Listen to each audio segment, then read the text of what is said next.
Next, we come to mobile security. It's important for us to know about the security measures for mobile devices as well, as most of us use them as our daily driver. The first thing we should keep in mind is to make sure our mobile device has the latest security updates. As malwares get stronger every day, we need to ensure that we have proper protection against new kinds of malware. Many of us have a lot of apps in our phones that we really don't use. Removing unnecessary apps not only increase your total storage, but also is essential for increasing security and performance speed of your device. So the second point tells us that we should remove the apps we do not need. The third point tells us to disable the option to enable unknown developers or apps. If you go to settings in your phone and search for unknown apps or unknown developers, you'll find an option to enable install apps from unknown developers. We should always disable this option. If you enable this option, that means you are allowing apps that are not protected by the Play Store to get the permission to be installed in your device.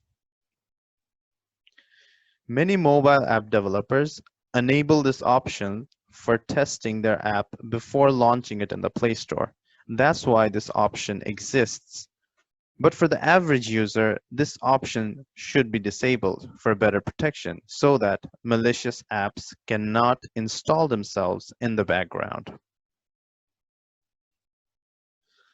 The next point tells us to install an antivirus app in our phone.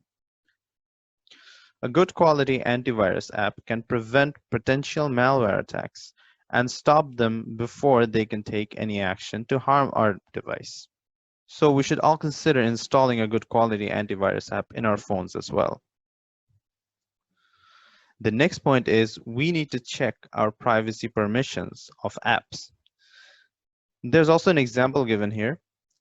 The Google Maps app needs your location to function properly, but your Notes app doesn't. Many times, apps ask for different kinds of permissions. Before blindly giving every app all our privacy permissions, we need to think twice. So while a Maps app will require your location to know where you are and thus show you your surroundings or help you with navigations and things like that, an app like your Notes app should not require your location. An app that you use only to take notes should not ask for your location permission. In fact, if a Notes app does do that, that would be very suspicious. So in this case, we should deny the permission of our location to the Notes app. So every time an app asks for any kind of permission, we should carefully think if that app really needs that particular permission in the first place. If not, we should deny the permission. The last point tells us to update apps regularly and to enable auto updates. Every app gets an update once in a while. Maybe a new feature has been added, or they fixed some existing bugs or problems, or they enhanced internal security, whatever the reason may be. Apps get frequent updates, and we should always update apps to the latest versions to get the best experience and the best protection. There's an option in the Play Store to auto-update your apps. If you enable that, you won't have to manually update all of them. So you should consider turning on auto updates. To be honest, we have become so technology driven these days that we like to keep everything on our phones or laptops. But this can be a huge disadvantage if we lose our device or if it gets stolen. So all our personal files, emails, passwords, photos, all of it, are they lost forever? Losing all our data is enough to cause many of us a panic attack. But if you think about it, all our data is not just lost, but they are in the wrong hands, just waiting to be misused. Now, thinking about that can cause more panic attacks. So to prevent all these panic attacks, there are some precautions we should take so these things never happen in the first place. The first precaution we need to take for losing our phone is to strongly lock down our phone. That means we should use proper biometric security such as fingerprint or Face ID with a very strong password to lock our phones, so even if someone stole it, it won't be easy for them to access our personal data.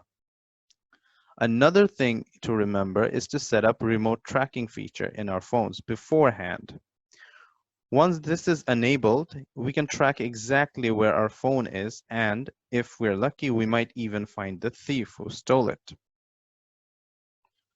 Another thing we should note down is to use external storages or cloud storages, such as Google Drive or Dropbox, for keeping our important files.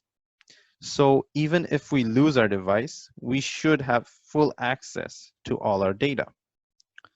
So if the thief can't break our biometric lock, we can rest assured that all our data is safe in our external hard drive or cloud storage, and they can't be misused by the thief.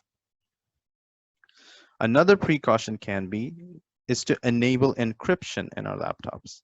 Enabling encryption adds an extra layer of security to our device. This means all our data will be converted into secret codes that the thief can never make sense of. So even if the thief was somehow able to get past all the security locks in our device, our data will not make any sense to the thief, and as a result, it can't be misused.